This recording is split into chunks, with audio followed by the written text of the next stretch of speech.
Man, shut your bitch ass up, stupid, ugly, King Chong ass up, man. Why you copying in Murder Mystery 2, bro? You're ugly as hell, bro. That's why you get all of the wins because you all keep camping in MM2, man. What a noob, bro. Bro thought bro's up pro in every game, but when you play Bedwars, I beat your ass, ugly monkey. Ching Chong, roughly, crusty, musty, rusty. Man, bro, shut your stupid ugly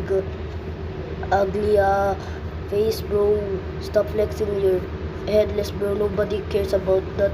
Everybody just spend all of their Robux on random things that is not even cool, bro. Shut your bitch ass up, man. Let the people win some games, bro. Shut your bitch ass up, you ugly, musty, rusty, crusty, King Kong monkey. Man, bro.